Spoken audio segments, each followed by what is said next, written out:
Peace and welcome to The Culture here on the Black Star Network. I'm your host, Farajii Muhammad. Today, the big story, the hate crime verdict and the death of Ahmaud Arbery. We're going to break it down, talk to our culture crew to get their insights, but we're going to talk about what this impact, the implications of this verdict mean on not just on the culture, but on legislation and a whole lot more. We'll get into the details. Also, let's talk about proof versus potential, women in the workplace. We'll talk about a new study about the gender promotion gap that is currently existing and how women can bridge the gap. Later, we'll check in and discuss Netflix and Dave Chappelle. He's been tapped to do 4 more specials, even in the midst of all of the controversy around the closer and the criticism that brought in. We'll discuss with our culture crew, what does this mean and why Dave Chappelle is not actually canceled. And we got our Black History quiz. I've got something real special for everybody, so we got to get into that. So stay riding with us. There's a whole lot coming up on tonight's edition of The Culture right here, only on the Black Star Network. Let's go.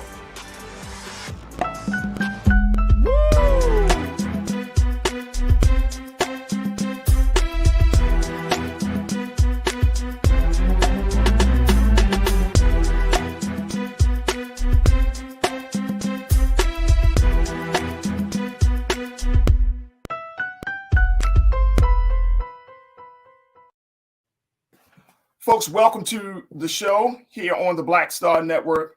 Tonight, we're going to have a very, I think, extensive conversation around the hate crime verdict and the killing of Ahmaud Arbery. Today, it came out, folks, that the 3 defendants, Travis and Gregory McMichael, and their neighbor, William Roddy Bryant, all serving life in prison for Ahmaud Arbery's case, murder, could each face an additional life sentence. They are all considered to be guilty of charge of hate being the motivating factor for this case. Now, a sentencing date has not been set as of yet. However, the jury found that each man guilty of 1 count of interference with rights and attempted kidnapping. The McMichaels were also convicted of using, carrying, and brandishing, and in Travis McMichael's case, firing a gun during a crime of violence. Now, this means that they are looking to possibly get another life sentence around this horrific murder, folks. And experts have said that the federal convictions are not just a symbolic victory, but they have even ensured that the defense will serve prison time even if their state convictions are overturned on appeal. Now, the 3 men were sentenced in January to life in prison after being convicted on the state murder charges, and the McMichaels will not have the possibility for parole. Now, let's talk a little bit about this case as it relates to the other case that they had dealt with, which is the conviction for them being responsible. This case was about proving that there was actually a hate crime. Hate crimes, if you look at the statistics, folks, hate crimes are rarely prosecuted. In Georgia in specific, where this case took place, just 2 people were convicted of federal hate crimes from 2005 to 2019. According to the Bureau of Justice Statistics. The state, and I can't emphasize this enough, folks. The state did not have its own hate crime legislation until after Ahmaud Arbery's death. Can you believe this? The state of Georgia, I got to say this again, did not have its own hate crime legislation until after Ahmaud Arbery's death. Now, this jury deliberated for 4 hours yesterday before announcing the verdict. That was just 1 day before the 2nd anniversary of Ahmaud Arbery. Now, the 3 men, they were arrested 2 months after the shooting. This whole case has certainly caught a lot of attention just because of how it was handled. But the three men, they were arrested 2 months after the shooting on February the 23rd, 2020, when Brian's cell phone video of the incident became public, and that created a nationwide outrage of many that included this case, and along with other high-profile cases where people have said that this just wasn't a police killing. This wasn't a vigilante killing. This was a lynching. This was a lynching. And so this case and this killing fueled a nationwide, folks, nationwide movement against anti-Black racism. So what happened during the course of this whole situation? Well, during the 5 days, federal prosecutors argued that the McMichaels, father and son, and Roddy violated Ahmaud Arbery's rights when they willfully interfered with his right to enjoy a public road there in the Scintilla Shores neighborhood because of Arbery's race.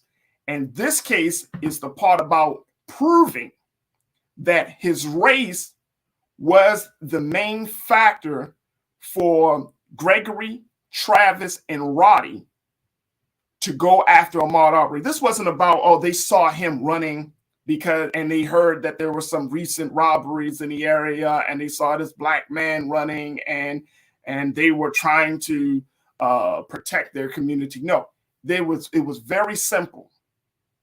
They saw a Black man running, and they didn't like this Black man simply based on the color of his skin. The color of his skin. And that prompted them to go after this brother and to take his life. They found within this case, folks, where racial slurs have been used throughout their communication around this situation and in other places. These were racist. These are racist. And if you don't think that they exist, they do.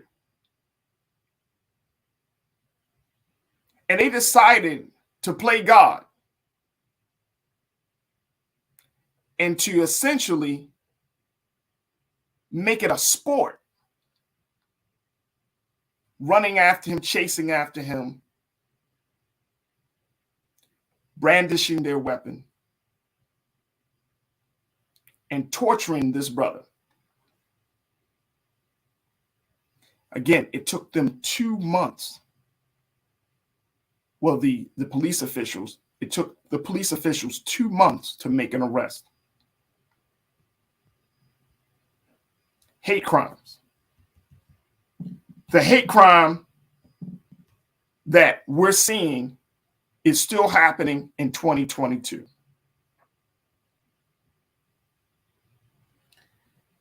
The defense attorneys, according to the reports, said that Ahmaud was fatally shot in self-defense and had acted suspiciously during prior trips to the Scintilla Shores neighborhood. And the defense attorneys, who called one witness during the trial, made no excuses for their client's racist language and behavior, but they maintained they did not kill Arbery because of his race. That's what they said. I don't understand how the defense had a case in the beginning, considering all of the other factors. The text messages and other forms of communication, the attitude and the nature of this killing. It's so difficult for us to even have this conversation, or for us to even think about the great pain that Ahmaud Arbery, the great fear that this man must have felt when he saw these three racist men coming after them with death in their eyes to take his life.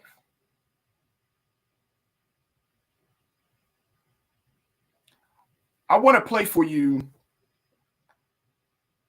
what Attorney Ben Crump had to say, who stood alongside the mother of Ahmaud as they discussed this verdict. Check this out. It is because of their conviction to get full justice, not partial justice, for their son Ahmaud Arbery. We get to celebrate this moment. On behalf of everybody who has been with them the whole journey, my great co-counsel Lee Merritt, who is in Texas in a historic campaign to become the first black attorney general of the state of Texas, and everybody on his legal team, on behalf of everybody on the Ben Crump legal team, especially Cliff Jones, who's been there, and certainly to all of those activists who have showed up every day, not only here in Brunswick, but around America. Yes. To the clergy, to Reverend Al Sharpton, Reverend Jesse Jackson, all the local clergy, all the state of Georgia clergy who prayed for this moment. We rejoice and give God the glory for justice. Yes. We acknowledge the Transformative Justice Association, Daryl, Barbara, Lynn, all of them for showing up and being part of this campaign for justice. We would be remiss before you hear from Wanda and Marcus if we did not thank in a special way the United States Department of Justice Civil Rights Division. Amen. And Assistant U.S. Attorney Kristen Clark for her great leadership, as well as her frontline attorneys, Attorney Tara Lyons, Attorney Bobby Bernstein, and U.S. Attorney General Merrick Garland. But a special thanks to Kristen Clark, the first black woman to lead the Civil Rights Division of the United States Department of Justice. This was very important to her in fulfilling this historic role of saying liberty and justice for all.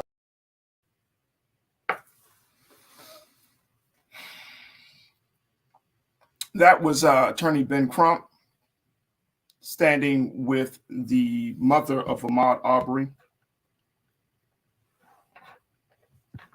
And I have to keep it real with you folks. I can't stop thinking about what this brother had to go through in those final moments of his life. I can't. It's hard. Let me give you some more insight. Then we're going to bring in our culture crew in a moment. But here's what the prosecutors had to do. They had to convict this on a hate crimes charge and prove to the jury without a shadow of doubt that the defendant targeted Ahmaud because he was black. So for 4 days, folks, they asked witnesses to recount the racist interactions with Greg and Travis McMichael. And at one point, the prosecutor spent a full morning of the trial going over racist and sometimes violent comments and content from the defendant's digital footprints, including text and videos. One of the prosecutors, by the name of Christopher Paris, asked in the government's closing arguments on Monday this question: if Ahmaud was another white person jogging, would this have happened in the way that it did?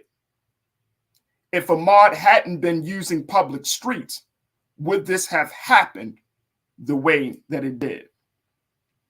He argued that racial slurs and memes, while not illegal in themselves, could help inform jurors about the mindset of the defendants when they saw Arbery running through Chantilly shores on that day.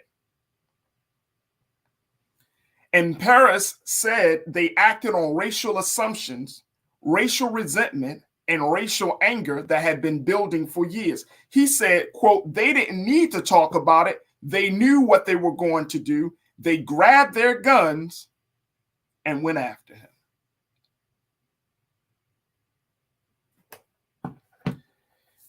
The family of Ahmaud Arbery successfully, and I want to throw this out there, and then we're going to take a quick pause.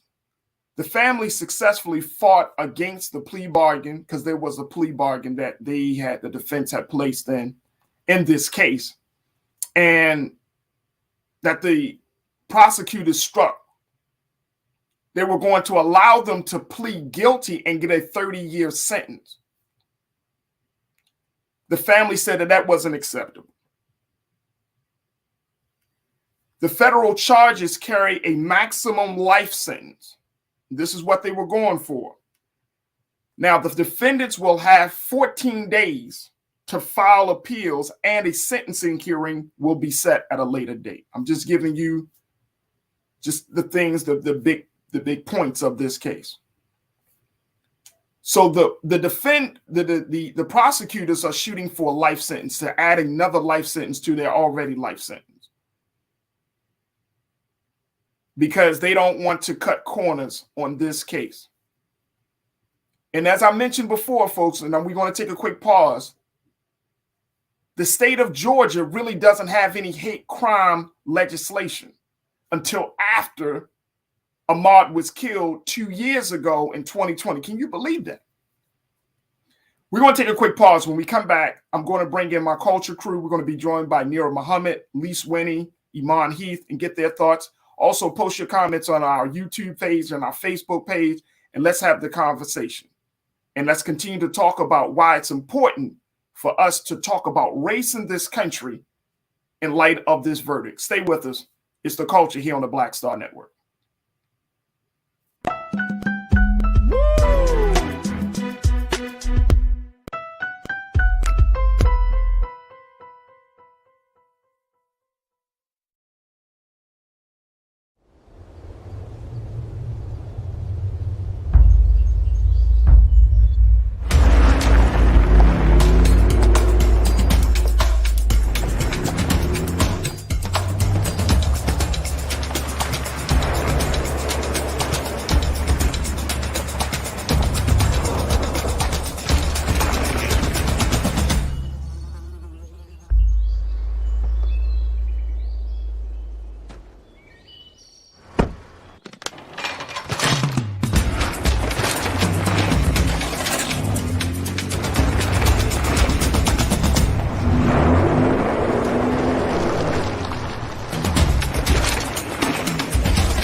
Don't you think it's time to get wealthy? I'm Deborah Owens, America's Wealth Coach, and my new show on the Black Star Network focuses on the things your financial advisor or bank isn't telling you. So watch Get Wealthy on the Black Star Network.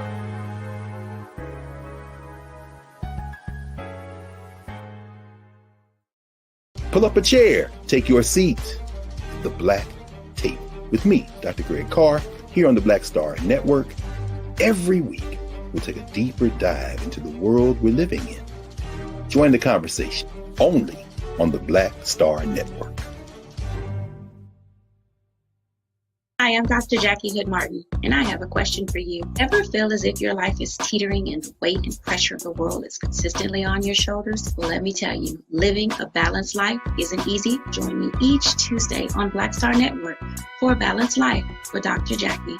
We'll laugh together, cry together, pull ourselves together, and cheer each other on. So join me for new shows each Tuesday on Black Star Network, A Balanced Life with Dr. Jackie.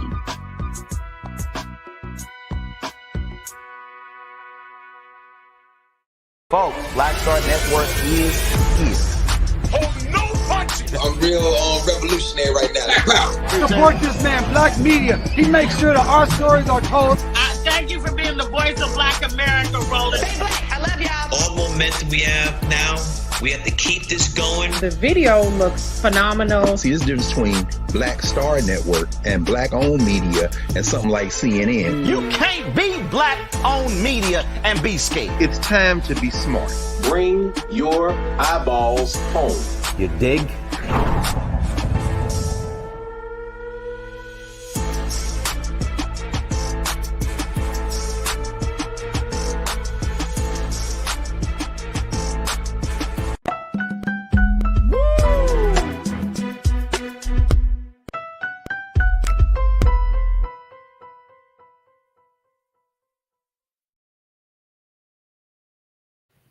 Folks, welcome back.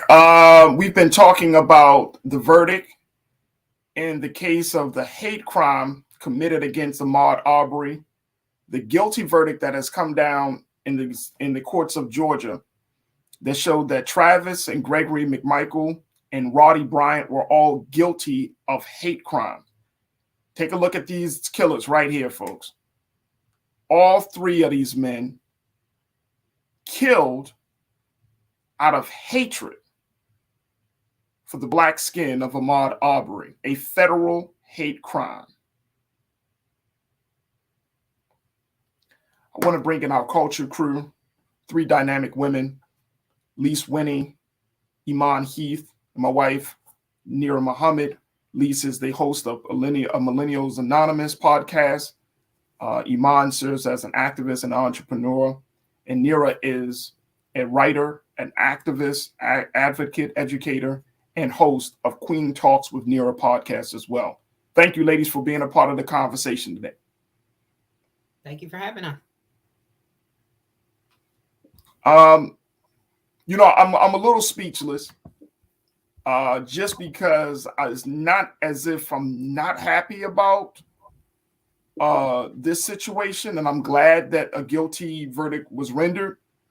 But I have to say, Nira, that I can't help but to think of Ahmaud.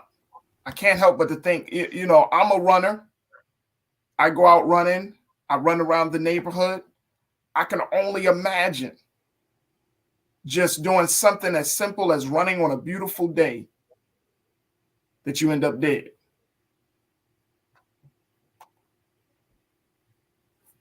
What's your take? I'm like, I don't know what happened. Honestly, it's really sad. There were actually three things that we were charged today: interference with rights, a hate crime, and then attempted kidnapping. So that takes it even further with that attempted kidnapping. I was blown away by that, to be very honest. I followed Trayvon Martin's case like every single day. I watched it, and I was so heartbroken by the verdict that when it came to Ahmaud Arbery's case, I didn't watch the case because, we talked about this before with just being overloaded by so much information. I was overloaded. I have a son. As you just mentioned, you're a runner. So this case was very, very personal and very, very close to me. So to be honest, I'm grateful. I think this is the first time as you mentioned, this is the first time since, before 2005 that anyone, has been convicted of a hate crime, or the second time, I believe you said. So this is a big step in our legal justice system, in our rights for Black people. So again, I'm grateful. But again, like, it was mentioned, this is going to be an enduring trauma for Ahmaud Arbery's family, regardless to the outcome of this verdict and this trial. They're never going to get Ahmaud Arbery back. So while I am happy that in so many ways justice has been served, I still feel for the family, because no matter what, he's never coming back. And you brought up Trayvon, and actually, it's interesting that you did bring up Trayvon because actually on Friday we will be acknowledging the 10 years since Trayvon was killed by another white vigilante. Wow. On this Saturday, excuse me, on the 26th, he was killed 10 years ago. That was when Black Lives Matter was born. Yeah, I remember our son was 3 months old and we went out marching for Trayvon Martin. That was Nigel's first march. He was 3 months old and we were in the streets marching for Trayvon. Yeah. Wow. So we're in a very interesting time that this happened at the same time as we're coming up on that commemoration or that acknowledgement. Iman, when you think about this case, Nira brought it up, the charges, kidnapping, that the hatred that was incited, as I kind of quoted the prosecutor Christopher Paris in this case. I mean, it was just simple, just old school, old fashioned Southern America hate. I do my best not to speak from a place of rage, but that's where I'm at. The fact that we have to say, or that we mention how we're thankful and grateful that a justice system that is supposed to work finally did its job, it bothers me. It's to say I am glad and happy that the Department of Justice finally did their job for once. However, I don't want to have to be grateful that we finally got a verdict. Kidnapping, they were charged with kidnapping. I want to know, what was your intent? Kidnap them and then what? With this lynching is still happening in those southern states. Was that the intent? What was your idea to go beyond already killing them and shooting them? Get your guns for what? What was the reasoning behind it? It's like you said, you guys stated as far as the statistics. From 2005 2019, there's only been, 82% of federal prosecutors declined to prosecute a hate crime. Wait a minute, hold on, Iman. Say that again. Federal prosecutors declined to prosecute 82% of hate crime suspects investigated from 2005 until 2019. 82%.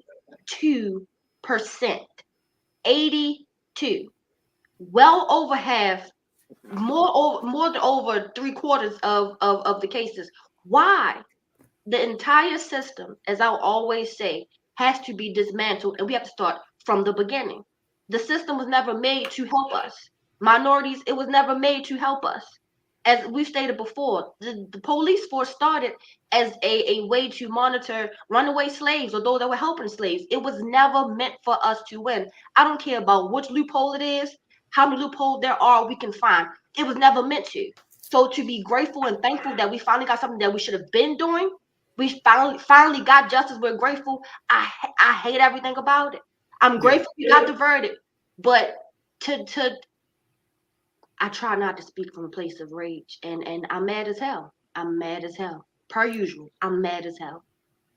I think, and Iman, I appreciate you for bringing up that statistic, and Lise, I think that's the hard part about this. 82% of those prosecutors may have felt like it is so hard to prove intent, like it's so hard to prove hate, because hatred is not something like somebody is a racist. Like as soon as you see them, you can't tell that.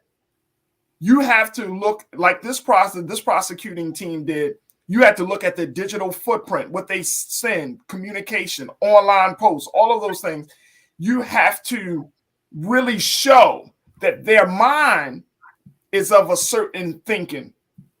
If they're sharing memes and videos and text messages with using language that shows Black people in a fearful or demoralizing state, then you know that type of evidence has to be right out there on the forefront. Otherwise, I'm sure that this prosecutor could have been part of the 82% if those things weren't present. If it was just simply they felt the hatred in their heart and in their minds enough to commit the act without actually posting or talking about doing something like this, it probably would have been a harder sell to that jury. What are your thoughts on this?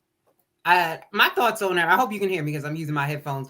But my thoughts on this are a hate crime or proving a hate crime is very, very difficult.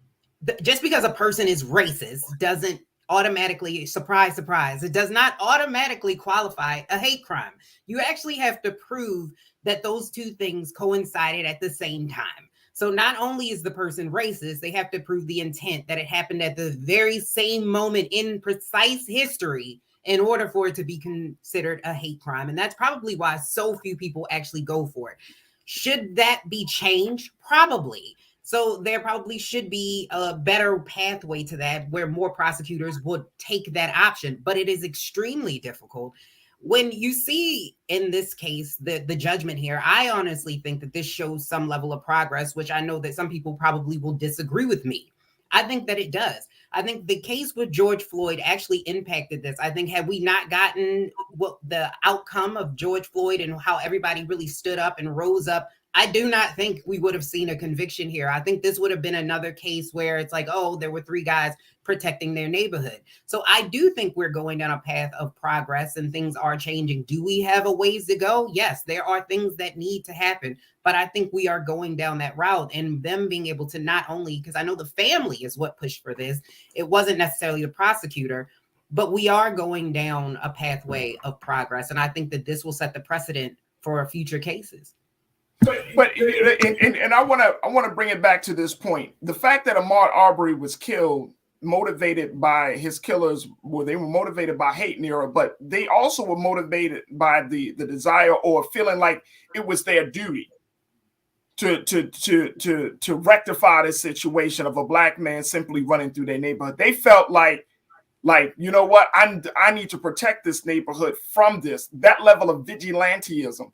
Is there any way that we need to, or how can we possibly address the vigilantism that we see right now from Ahmaud Arbery? We saw it, of course, with George Zimmerman and Trayvon Martin. I mean, people taking the law into their own hands and saying, I'm going to do A, B, and C. I'm going to take care of this problem on my own.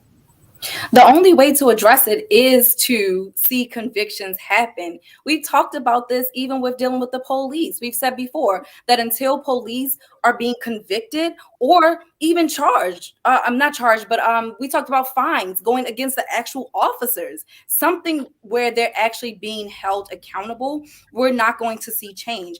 Lisa's absolutely correct. This is a step in the right direction. Iman is correct too. It does suck that we have to sit up here and say, I'm happy that finally someone was convicted. It does fucking suck. But guess what? This is where we are. We got to take the wins when we get them, and we have to keep pushing. You daggone right.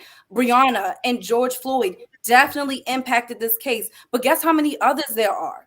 You know, there are so many countless other names that we've had on t-shirts, that we've chanted, that we've used as hashtags. There's so many names that we don't even know. But guess what? We got to keep pushing that envelope. We've talked about this before.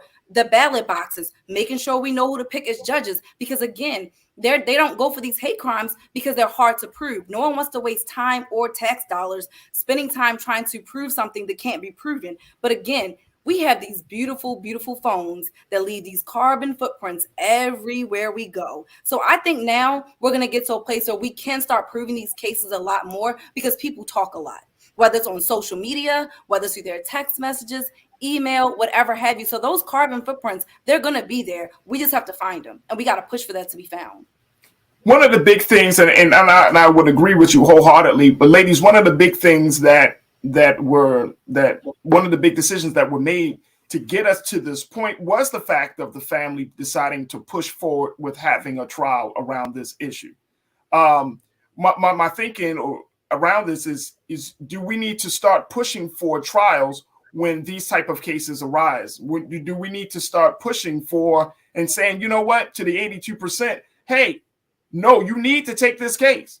Even if the case doesn't garnered the type of conviction or verdict that we may want, it's still, as Reverend Al Sharpton said today, he said that this verdict was precedent setting.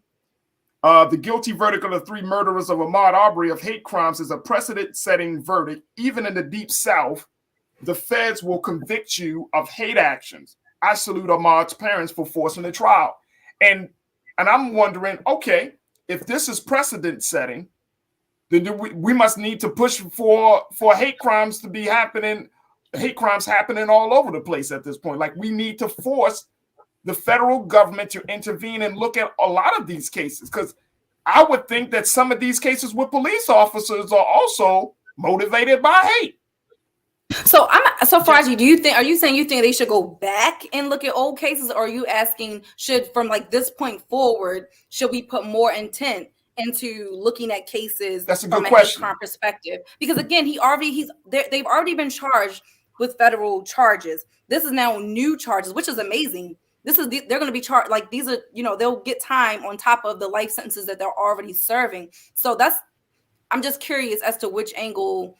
No, and I think that's the big question, because, moving forward, yes, definitely moving forward. But I'm thinking that there are still some cases out there that maybe from 2019, maybe there is a statute of limitation of some sort, but there are still some cases out there where the families are in a space of limbo, where they're in a space of not knowing which way to go or how to carry it.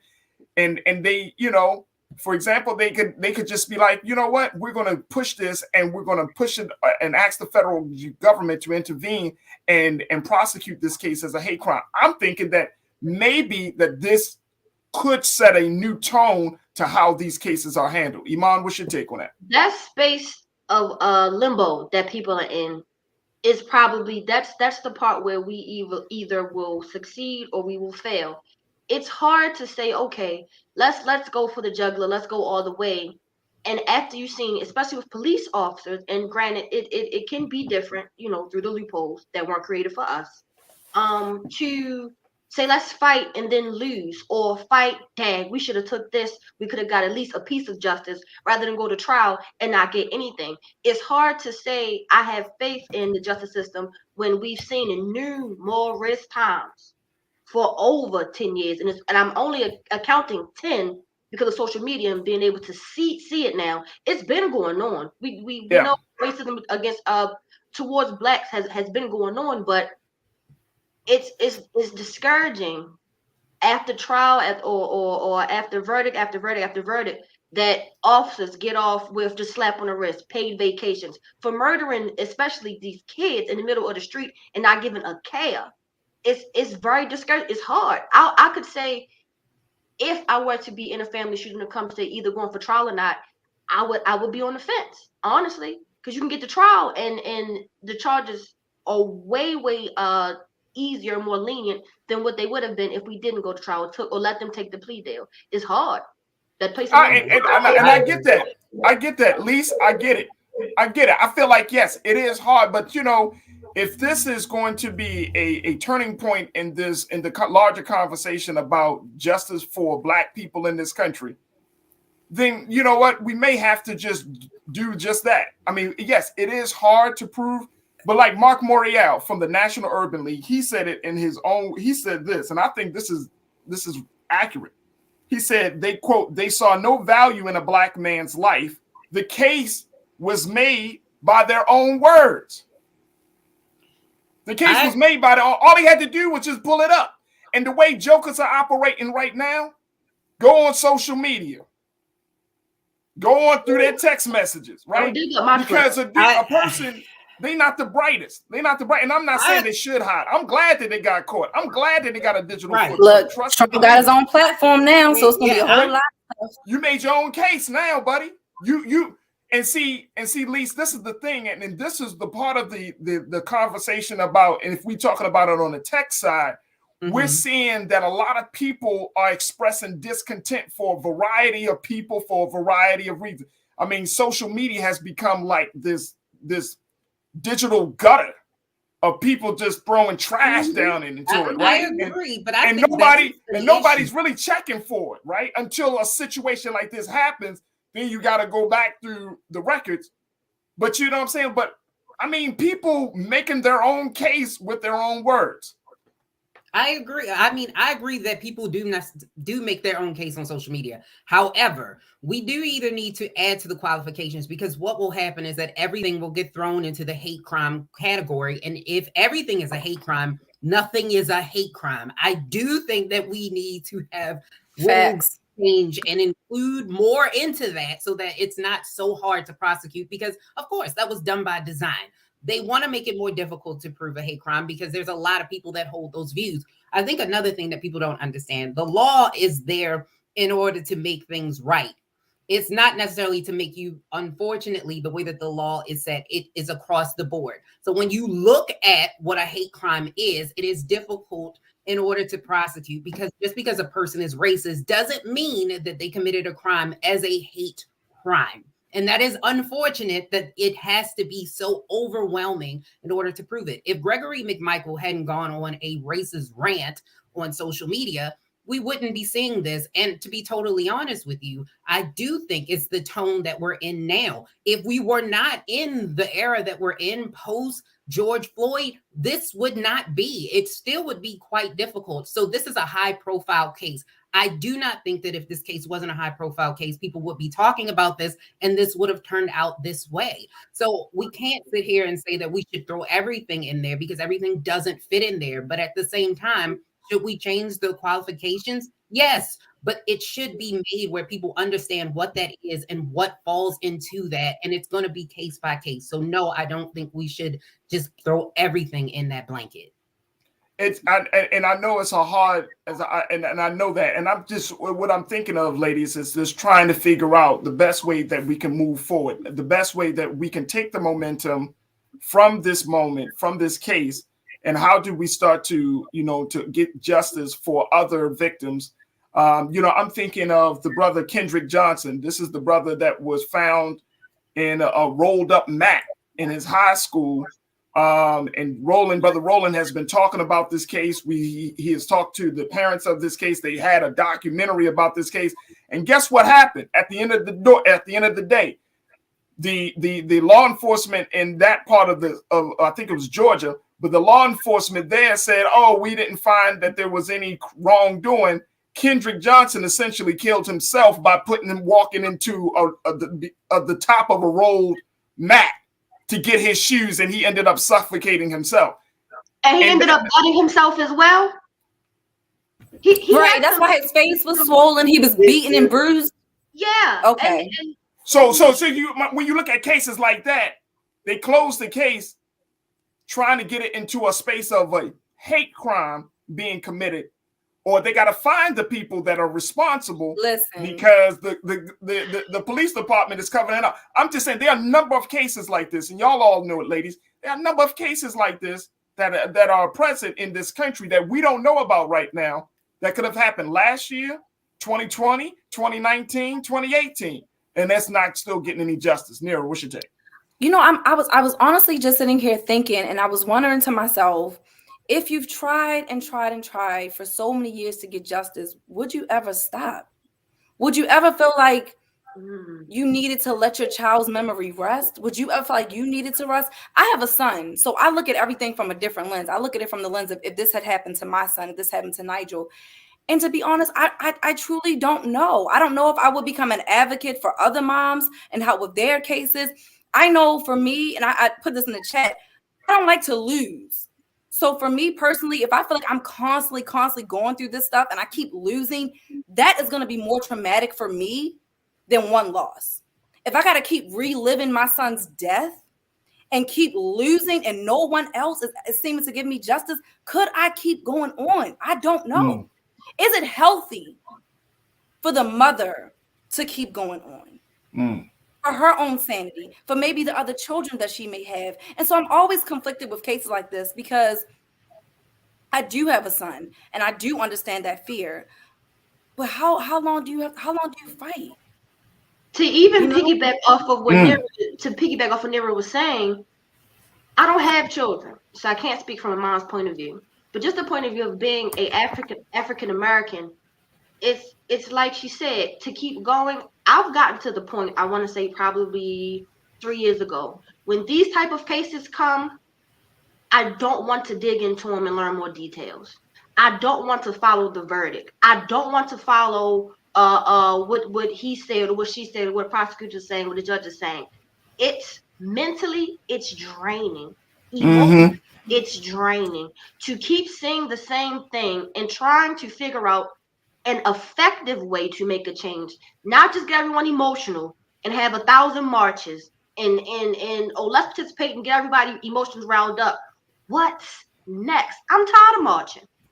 I'm not beating my feet on the pavement for nothing no more. I'm tired of marching. What's the result? What is next? And to keep seeing over and over again the same results, it's tiring. Even from a person who doesn't, not from mom's point of view, just being a part of the group of Blacks, it's tiring. I'm drained, and it hasn't hit me personally.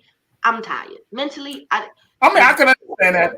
I think that if we're talking about protesting, any type of verdict or decision, I think that marching has its place, right?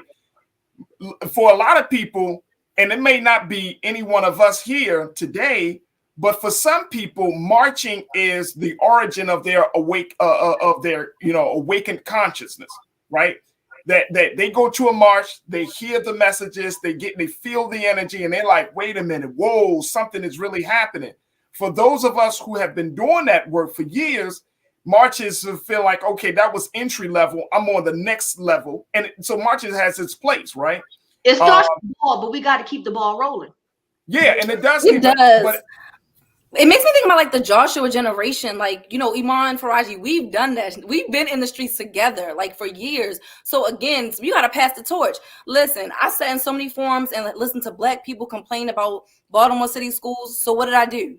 I decided to become a Baltimore City school teacher.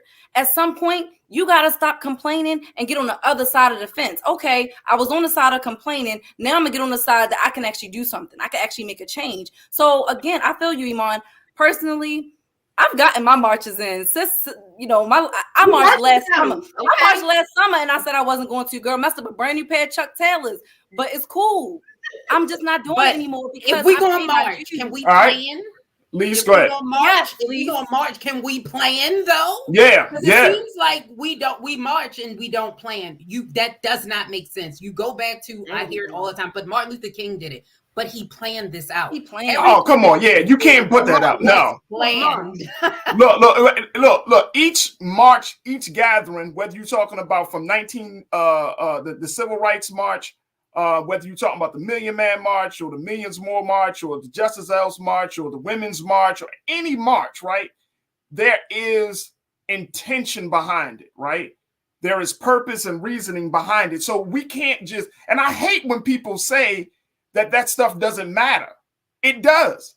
For those who need it, they do. There's still a lot of people that are not activated in this consciousness for social justice. They're not activated in it. The march can do that. The march can do that. They can play that role.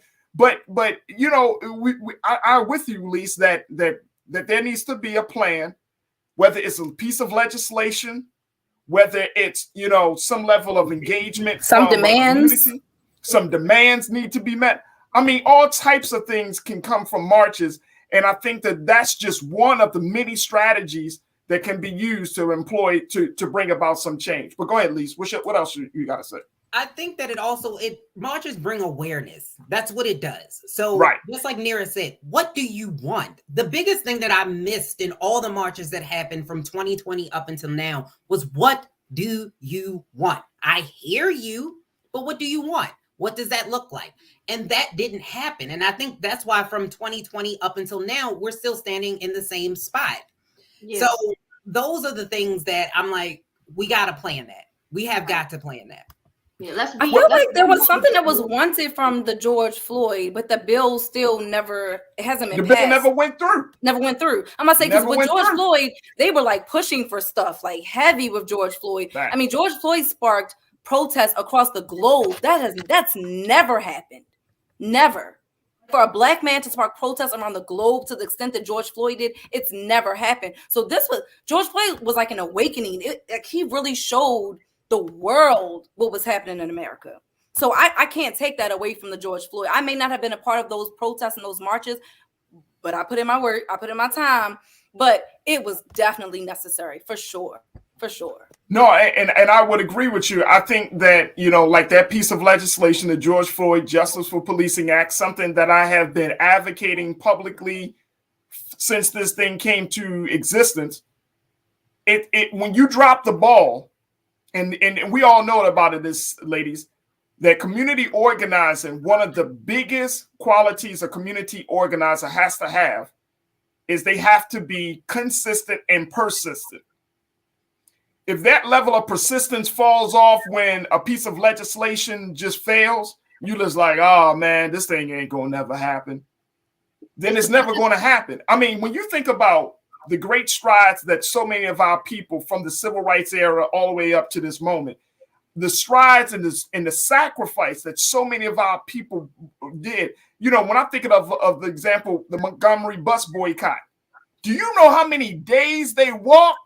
They planned that boycott for months. For months. Mm-hmm. And I'm talking about in Montgomery, Alabama, where it's hotter than Satan's kitchen. And they walking. And they made the choice. And I'm saying the collective choice to say, we're not going to take the bus. And it broke that system. But you knew what they wanted. That's the piece. What do you want? Let me just throw this out there. Yeah. Because y'all said for a few months. No. That boycott lasted from December 5th, 1955 to December 20th, 1956. That lasted over a year. The preparation was for. I'm just saying they did not get on a bus for over a year. From December 5th, 1955 to December 20th. We can't even boycott. We can't even boycott. Don't do me like that, Iman. You know I can't. We cannot watch the Ravens play for a season or two to get some type of results, and it takes a collective effort and to be. But it doesn't take all of us. Say it again. See, that's where we got. If we want to usher in change, it doesn't take all Black people in the state or in the city. It doesn't take all of us. It takes only a small concerted, small number of Black folks or a small number of people to say enough is enough. They don't take all of us. I know in Montgomery, every Black person took part in the Montgomery bus boycott. Right. We know that. But it was a significant enough amount that it affected their pockets. So that's the thing. We as Black people, we talk about how we're poor. Yeah, we have over $1 trillion spending. So we can definitely make change just by, holding back on the Jordans, holding back on the bundles. We have power. We just don't use it. So we got like 30 seconds. Let me ask each one of you ladies this question. Now that we got this verdict, and my thing is we got to keep our foot on the gas and up the ass of those who think that they can get away with stuff. What would be the next step that you ladies would recommend? Lise, what would you say the next step, even with this guilty verdict? I would say propose legislation and start running for these seats. Like the Democrats right now are in trouble. A lot of 30 House seats are coming up. Mm-hmm. Run.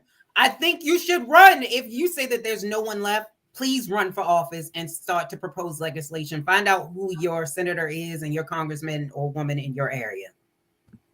Let's go, Iman. What would you recommend for the next step of this movement? I'm stuck. I'm stuck. My emotions are on 1,000. I want to speak from a logical place. I don't at this very moment at 3:59 on 22222. Yep. I don't. I'm not sure yet. All right, Nira, what would you say right now? I'm gonna have to piggyback off of Lise. We gotta run for those seats, but it takes a lot of money to run for office. So we're gonna have to put our Black dollars behind Black faces who also have our back. And I'm not even just gonna say Black faces because again, we can look at Baltimore as a perfect example. Just because we have Black leadership doesn't always do that. Great. I'm gonna have to do it. because all Black ain't Iman, all Black ain't Black though. Absolutely. I want people that really want to make a change. That's what I want. I don't care if you yellow. I don't care if you gay, straight. I don't care if you purple. I don't give a. You could be an avatar for all I care. Just let's get it done. Yeah. Here's what I think and this is my humble opinion. I'm going back to that one crazy ass fact that we put out there that Georgia does not have that their hate crime law is just started 2020. I'm saying let's strengthen that. If you're in Georgia or if you're in any state, all states, 49 other states have some sort of hate crime legislation, folks. Oh. And if you in those 49 other states, they were the only ones who didn't. Not until 2020. Insane, because this is like Georgia. That's what I'm saying. That's what I'm saying. You know what I do want to see, Farajii? I would like to see every single Black person that was lynched in Georgia. I would like to see all of their murders turned into hate crimes at this point. I would like to see that. You can't. It's just too much. The government can't handle all that. I mean, I'm not even trying to be facetious. I'm not trying to be, put it all in one document. I don't care. I'm saying that shit needs to be said. Every person was lynched in Georgia. That was a hate crime. Look, the soil of Georgia is soaked by Black people's blood. Absolutely. You said 49 other states. 49 other states have had some sort of hate crime legislation. Like we talking about the home of Dr. King? Look, let me tell you, I'm not surprised. What? I'm not surprised. And I know I got to go to a quick break, but real quick, I'm saying that we got to keep our foot on the gas and up the ass of people to make sure that we can get some legislation and that the legislation is strong enough, is decisive enough to be able to bring this type of situation. I mean, they only had 2 hate crimes prosecuted between 2005 and 2019. You mean to tell me in Georgia, they only had 2 cases of hate crimes that were prosecuted for 14 years? Georgia. Everybody all I'm gonna say is I'm happy that we got this verdict, but I know there are so many other cases like this, and I'm happy that you ladies are not just satisfied and comfortable with this one verdict. Folks, we got to take a quick pause. When we come back, let's talk about proof versus potential, how women are challenging the promotions gap in the workplace, in politics, and beyond. Stay with us. The Culture here on Black Star Network. We'll be right back.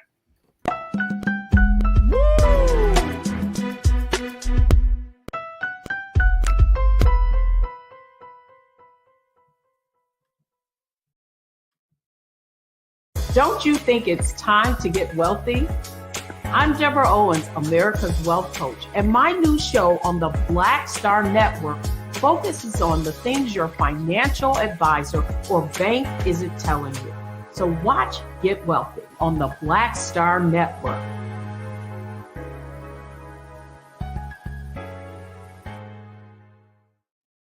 Hi, I'm Dr. Jackie Hood Martin, and I have a question for you. Ever feel as if your life is teetering and the weight and pressure of the world is consistently on your shoulders? Well, let me tell you, living a balanced life isn't easy. Join me each Tuesday on Black Star Network for A Balanced Life with Dr. Jackie. We'll laugh together, cry together, pull ourselves together, and cheer each other on. So join me for new shows each Tuesday on Black Star Network, A Balanced Life with Dr. Jackie.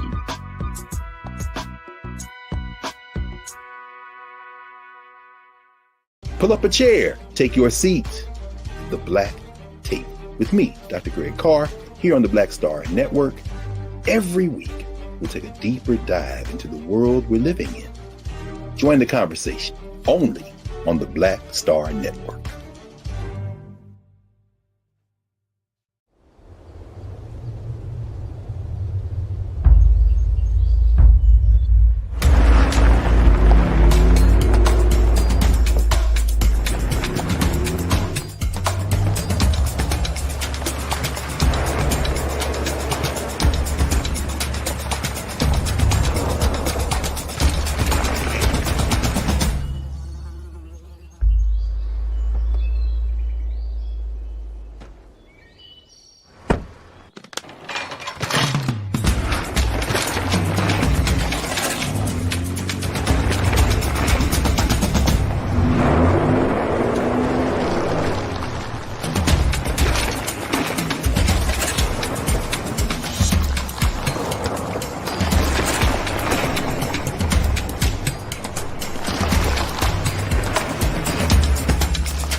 Welcome to the show. Welcome to the culture here on the Black Star Network. Folks, we just had a powerful conversation talking about the verdict in the hate crime killing of Ahmaud Arbery and the impact and implications of that horrific situation.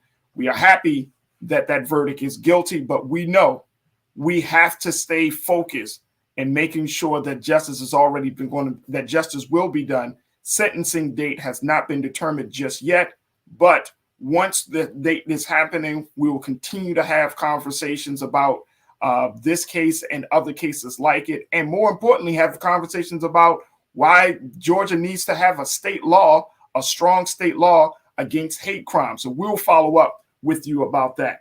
We want to switch gears now as we look at another big issue, and that's women in the workplace, women in politics.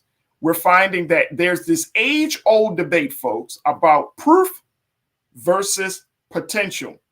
And this is a conversation that I think that we need to have, because we're finding, and based on some new research, that women are not just suffering when it comes to the wage and pay gap. They're also suffering due to not being promoted like men. According to emerging research, and I want you, Keen, if you can throw those statistics up there, they're finding that women's potential is judged differently to men, ranked for so true for so many women. So a new study has come out, folks, that said that women are consistently judged as having less leadership potential than their male counterparts. I want to share with you these statistics very quickly about, would you give you a sense of what they look like? We could throw them up here. Look at this.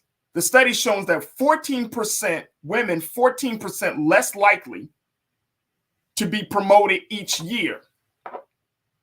Take a look at that. 14% less likely to be promoted, seen as having less leadership potential than men. Wow. There's another statistic that I want to share with you about women not asserting themselves as much as men, right? Because that's the other part about this, that they're finding that even in opportunities, when opportunities arise, that there are a high number of women who don't, quote unquote, assert themselves to be in positions of leadership. Look at this, 7.3% more likely to receive high performance ratings, and that's for women, but their potential ratings are 4.8% lower. So women do well when it comes to actually doing the job, proving that they can do the job. But when it comes down to making the decision to promote, then guess what happens? It doesn't happen. Men are often promoted on potential. Women have to work harder to prove themselves that they can do the job. I want to bring back my culture crew, my crew of women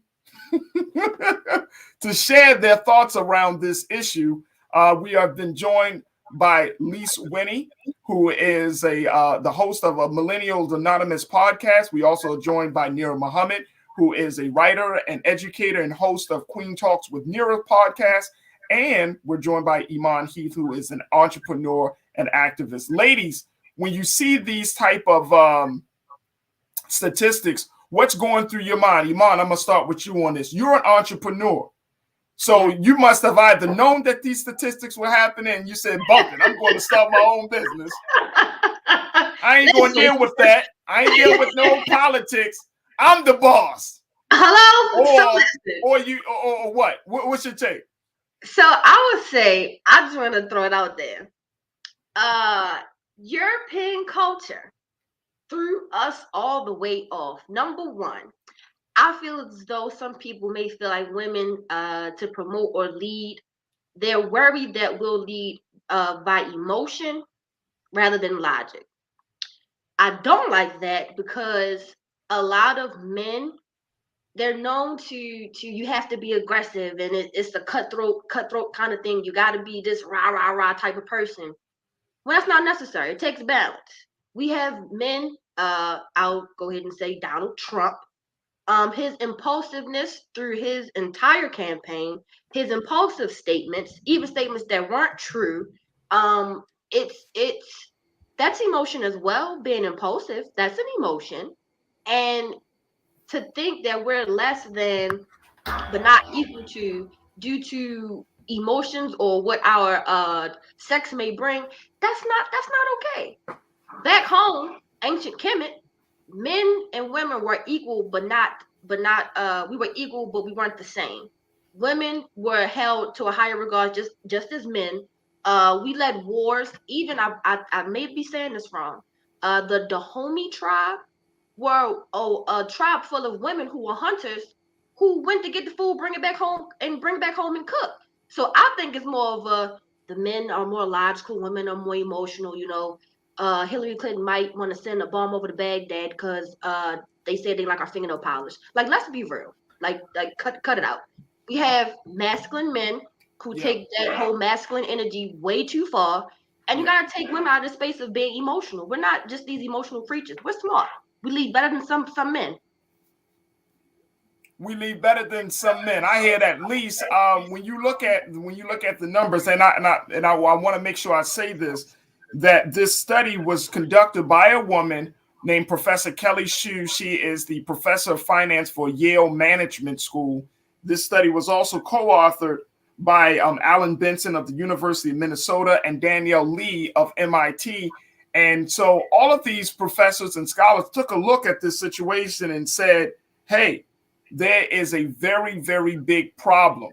And it's interesting that in 2022, Lise, that we're still seeing this problem exist. I mean, that women, that y'all are still combating this type of challenge, even though y'all have proven yourselves time and time again that y'all can get the job done. Look, I think that's just the society that we live in. And I was actually quite shocked at the way that this was written. And it was written by Katie Bishop, who is a woman, because it almost seemed, if you read the article Proof versus Potential, it almost sounds like she's saying that it's not that women are being discriminated against, it's that women aren't putting themselves up for jobs. And I don't think that that's it at all. I think that a lot of it has to deal with exactly what Iman said, that when men see a woman, she has to prove that she is competent before it is assumed. Whereas if a man walks in a room, it is assumed that he is competent until otherwise proven. So he can get mistake after mistake, which they said this in this article and with the studies, women get one shot. If you mess that one shot up, you mess it up for every woman who's coming after you. And it's unfortunate. I think all the women on the panel today are entrepreneurs, and having sat and talked to people who are in the C level or an executive, if you're a young woman, a young Black woman, they look at you differently. You are not taken as seriously. And it's unfortunate that as a woman, even though I have the same level of education, if not more, because Black women especially have the highest levels of education in this country. Yes, ma'am. Yes, ma'am. So the fact that this is even a problem, we look back at our society as a whole. And why is it that if you have, I don't know if I can say it, if you have a penis, somehow it makes you more educated than me, you're more qualified than me? That is not okay. So I think that we do need to look at this country, at how we look at women. And I think even this culture now, this dominant, which Iman hit on, this dominant versus submissive, and you need a submissive woman, I think it starts to take you down that pathway where a lot of women don't want to put themselves out there because I don't want to deter a mate, which is unfortunate. Absolutely. Nira, one of the big questions that is being posed, to add to what Lisa had brought up, is, do you feel like women are holding themselves back? And let me share with you this data, then you can certainly respond. But according to some data, it suggests that women tend to undersell their work, rating their performance as 33% lower than their equally performing male colleagues. Female managers are also more likely to lack self-belief and less likely to expect to reach director level by the end of their careers. Are women underselling themselves in these spaces in the workplace? Yeah, absolutely. I gave you a prime example, man, of my sister, man. She went and her and a Black male started a job at the same exact time. My sister went in thinking that she could only ask for a certain amount. The Black man came in, and I believe he was making either 10 to 15,000 more a year. He was horrible at his job. She, in fact, was doing both of their jobs. She was then promoted and then asked to fire the black man. But she was still making the same, but she was making less than him. Not once she was promoted. She was promoted to making more than him. But when they first came in, I would say at least for the first 5 months or so, she was making between 10 to 15,000 less than he was. I think that is very true. The women, I think the men just lie. Let me just say that. I think that, and we're talking about that score that he just now said where we rate our own performance. I think the women are rating themselves lower because one, either they're being I just want you to let you know, this is my man face right here. Listen, I'm not mad at men for this. We should probably start lying some more. Do I know how to do this? Nope. But I'm gonna say that I do. You know, you got to get your foot in the door sometimes. I've literally sat and listened to a podcast where white males said that you damn right I lie on a job application. Don't know how to do it. I'm gonna say that I do. I got the job. I watched something on YouTube. Now I know how to do that shit. We got to start doing that too. We as women have to start being more assertive. Again, we are afraid that sometimes when we're more assertive, we're going to get passed over for the job. Or if we don't ask for what we believe that we're worth, they may, you know, give it to someone else. Because again, my sister had more education than the young black male. She was a student at Hopkins at the time, getting her master's. She had been an English teacher for years, way more experience than he had. But because she was afraid that she wasn't going to get the job, she didn't ask for as much. So yes, we as women do have to start being more assertive. We do have to start knowing our worth because we're worth a whole lot. But again, it's because of the system that we're in. We're always operating from a place of, let me at least get my foot in the door. We're not only women, but we're also black. So that's 2 strikes against us. So maybe I'll just start saying I'm non-binary, and then maybe that'll work. Yeah, right. I'm not binary. I'm not a woman. Nera, though, do men lie, or did somebody told them that it was bigger or better than it was, and so then they start believing that is in fact what it is? Bring it home, Lee. Because we tend to do that too. I'm gonna go with both. We tend to do that. I'm gonna go with both because I know amazing. I personally know I know situations where men have been like, nah, I lied. I ain't know that shit, but I'm gonna figure it out though. And I'm like, yo, you smart. You smart. Well, I mean, it's going to show up. It may show up in your work performance though that you don't know. You don't know what you're doing. But if you're smart, Farajii, you're gonna learn and you're gonna figure that shit out. Because that's what. I mean, here's the thing, and I get what you're saying. I'm not saying go be a surgeon, Farajii. We're not talking about go operate. Well, I'm just saying, even as a director, if you're a manager, if you are trying to go for a director position of some sort. You know what I mean? Like, look, and I think this is the other part about it. One is that I always think it's funny that people are surprised about double standards, as if we've been living unless folks have been living under a rock. There's double standards for being black. There's double standards for being an immigrant. There's a double standard for being a woman. There's a double standard for being a man in some cases. I mean, there are double standards. They exist. Let's embrace that. Let's embrace that reality for one. But then two, you know, when you look at how people like the culture, like we've created this culture where women are made to feel less than. You know, the most honorable Elijah Muhammad once said that a nation can rise no higher than its woman, right? So when you devalue a woman and her potential, and not just her potential, but you devalue a woman and her experience and all of that she brings to the table, then guess what's going to happen? You're going to start to see that there becomes an imbalance in other things and other, parts of that system. And the system can't keep going on in a space. And we're seeing this across the board, whether you're in, the school system, whether you're in politics or healthcare, wherever, that across the board, you're seeing that these systems are falling apart because they don't have the input, the leadership of women. Lise, what's your take? I think that more people do need to take and listen to women and what they're saying. Like, I don't know if you've seen this, but I was reading this comment that it said that men are even more scared of non-straight women. And she had a boss that asked her if she was gay because she had the strength to stand up for herself. And I think that's unfortunate that people keep putting us back in these situations where we have to continuously pretend that we're something that we're not. And we do need to evolve past where we are. And I think that we need to hold people accountable for things like this. And it's like time and time again, not only like, I know we're talking about getting ahead in the workplace, but we also have to bring in, and I know this doesn't necessarily go there, but sexual harassment. I've never met a woman who has ever been in any workplace situation that has not been sexually harassed. And you don't want to say anything because then it's like, oh, she's complaining, she's messing up the environment.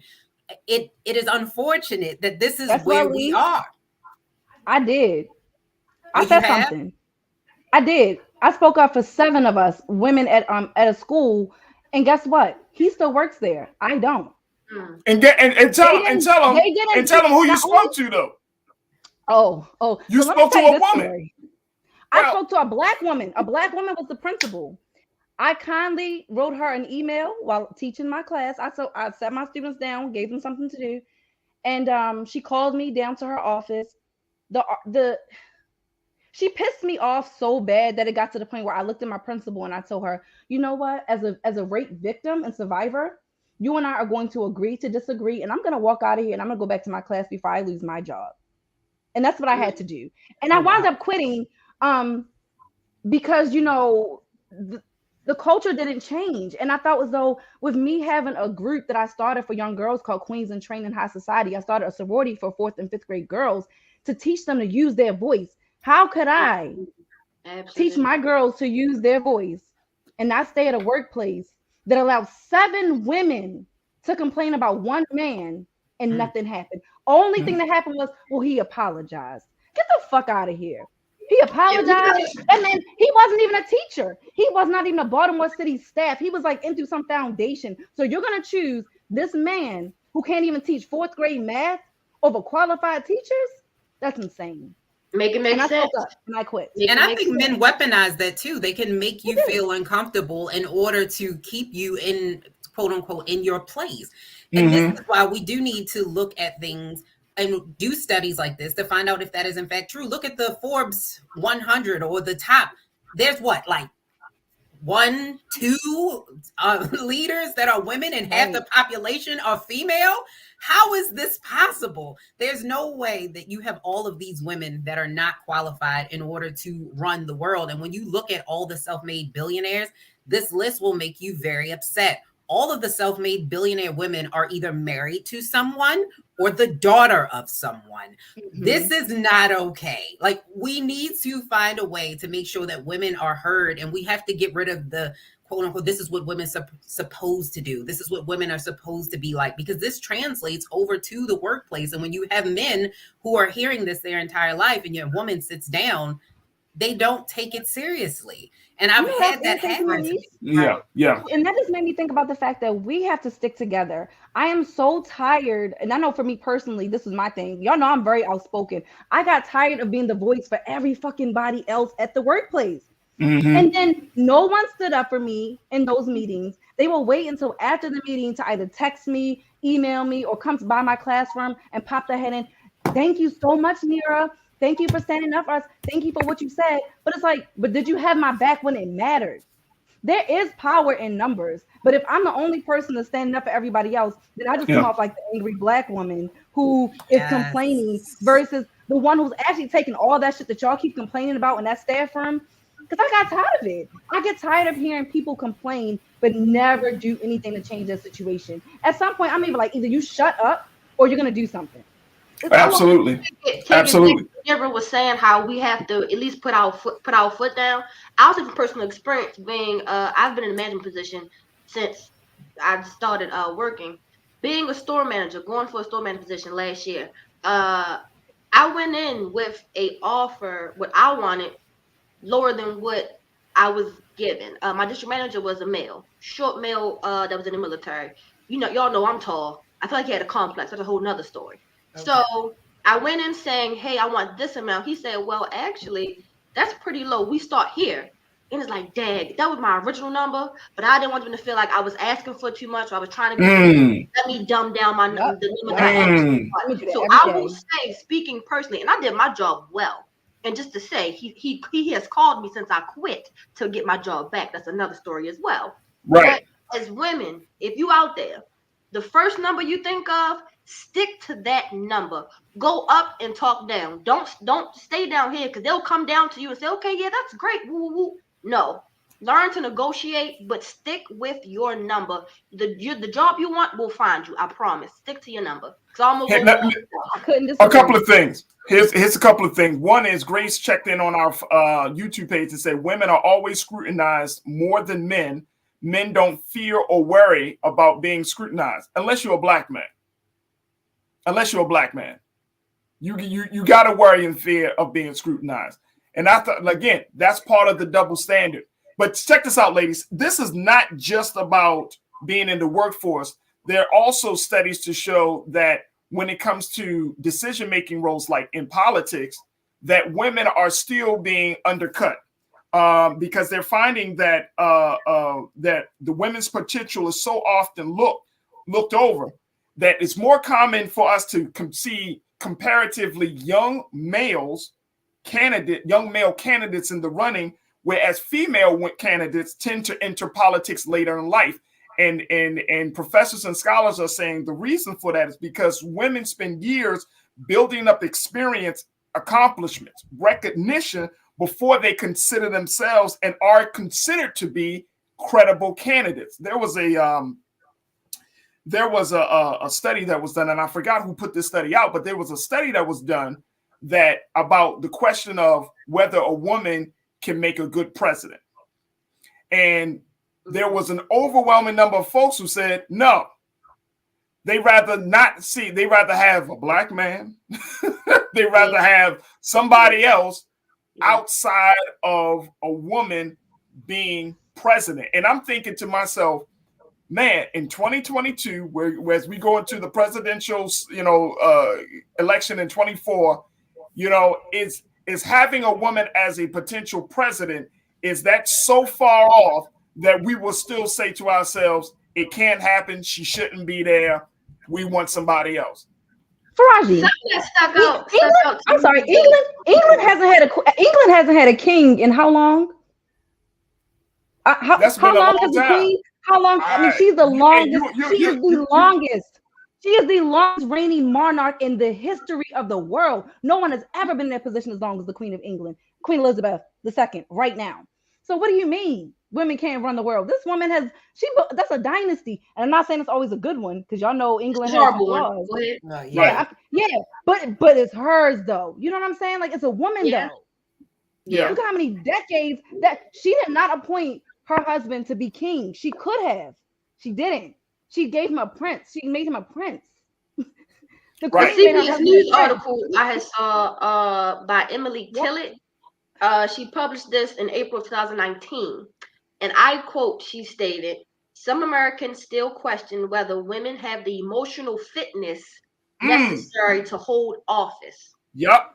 That was 2019. What stuck out to me was emotional fitness. What the hell does that mean? Like, what? That's just no. What stuck out for me, what you just said, is American. It's these American views. It's an American white patriarchal society. That is history. The vigilantes. It's the vigilantes, Nara. It's the vigilantes. I don't know if it's just, I think it's just in general. I honestly don't know if it's just white men that feel that way.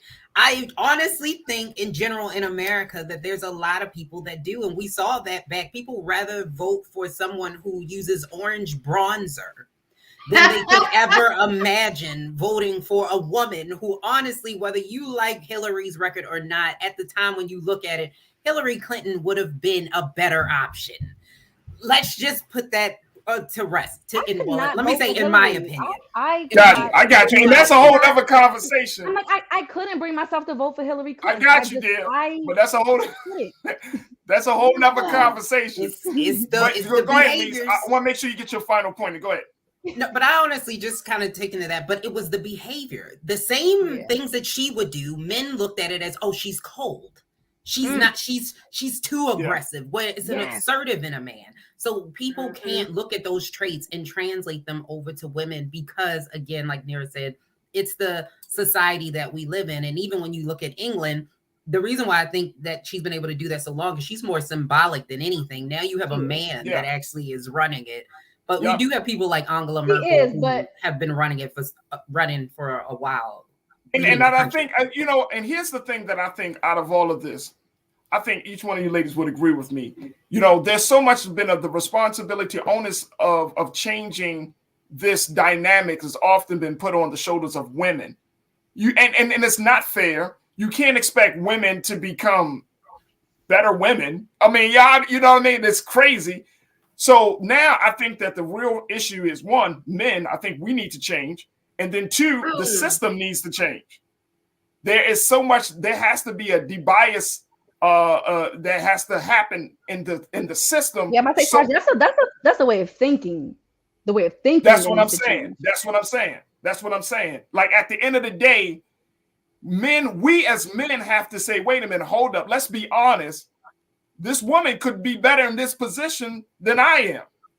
Men have to say that. Like we can fall back. I mean, we can go on back and forth on this kind of questioning or this debate for so many years. But at the end of the day, at some point, men have to say, look, I can't do the job, because men can't be a mother.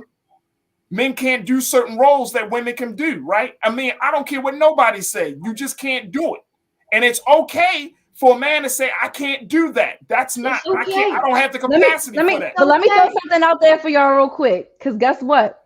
My worst experiences in the workplace have been because of other Black women. Yeah.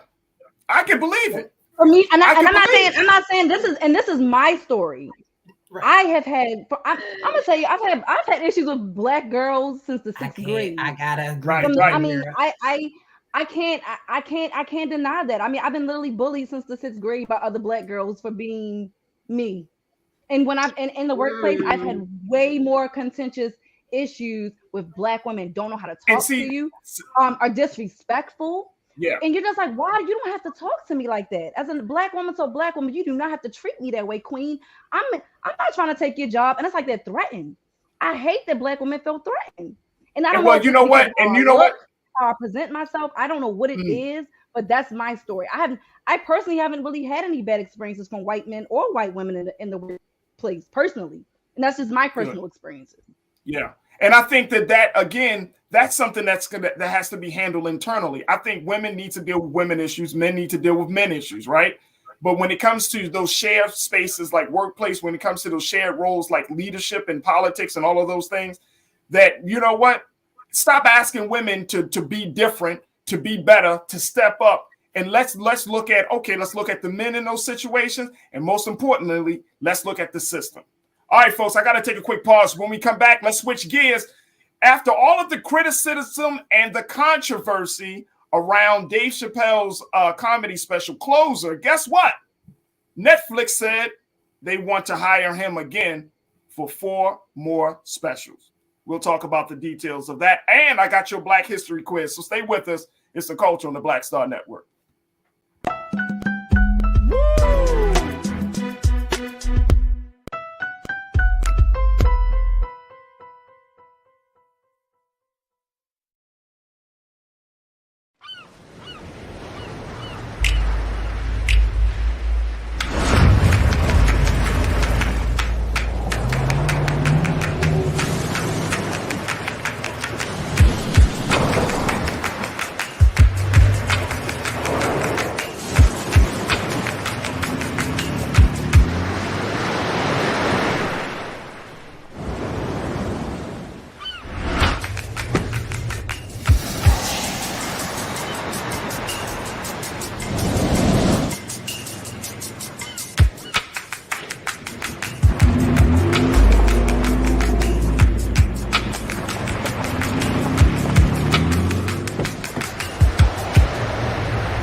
Hi, I'm Dr. Jackie Hood Martin, and I have a question for you. Ever feel as if your life is teetering and the weight and pressure of the world is consistently on your shoulders? Well, let me tell you, living a balanced life isn't easy. Join me each Tuesday on Black Star Network for a Balanced Life with Dr. Jackie.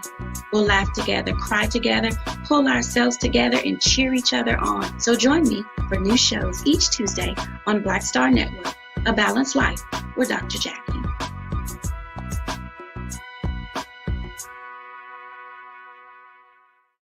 Pull up a chair, take your seat. The Black Tape with me, Dr. Greg Carr, here on the Black Star Network. Every week, we'll take a deeper dive into the world we're living in. Join the conversation only on the Black Star Network.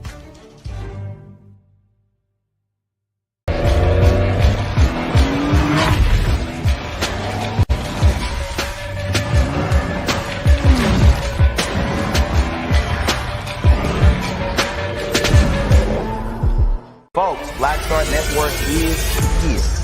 Holding no punches. I'm real revolutionary right now. Support this man, Black Media. He makes sure that our stories are told. Thank you for being the voice of Black America, Roland. Stay black. I love y'all. All momentum we have now, we have to keep this going. The video looks phenomenal. See, this difference between Black Star Network and Black-owned media and something like CNN. You can't be Black-owned media and be scared. It's time to be smart.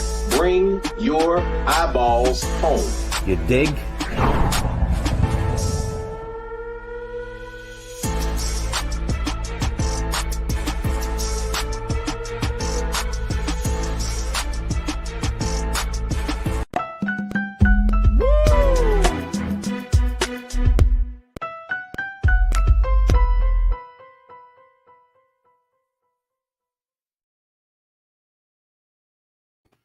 All right, folks, let's talk about Dave Chappelle. Well, after a very controversial and highly criticized, highly acclaimed special, The Closer, the comic is back at Netflix. Even though people have said they should have canceled Dave Chappelle, Netflix decided not only will we not cancel him, we will keep endorsing all that he has to offer. Dave Chappelle, it was announced just last Friday, the release of 4 upcoming comedy specials where Dave Chappelle will sign on to be the executive producer and host of these comedy specials. It's going to be dubbed Chappelle's Home Team. The first to be featured is Earthquake. Y'all know who Earthquake is.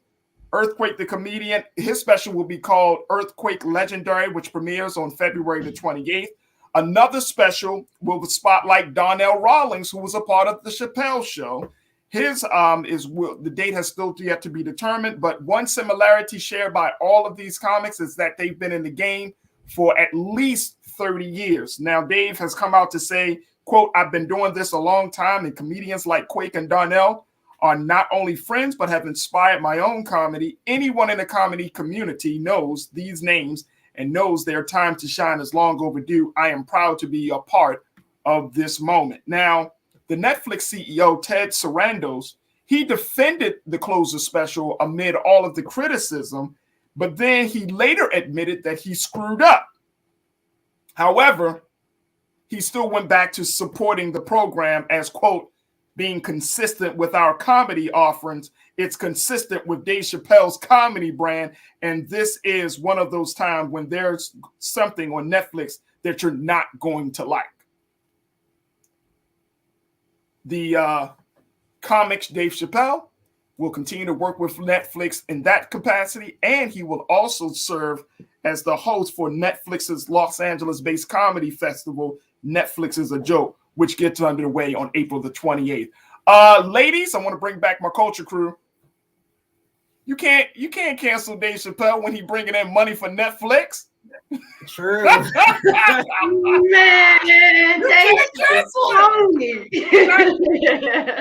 people know that he had some, some people say, oh man, he's transphobic and all of that. But at the end of the day, hey, as Ted Sarandos said, this is just one of those times where you're just not going to like Netflix. I think people who were against the whole cancel culture, trying to cancel Dave Chappelle, of course, social media, Black Twitter and whatnot. There were a group that was saying, "Hey, we understand, y'all feel how y'all feel, but we're not canceling Dave Chappelle."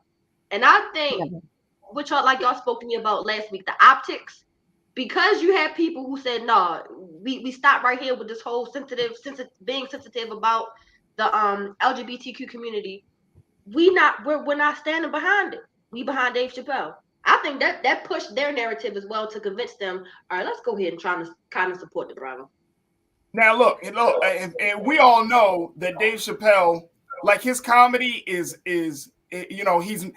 Let me just say this: Dave Chappelle's comedy has matured so much.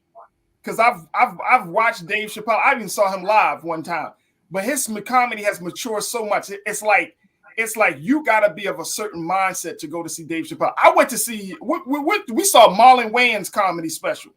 Fell asleep.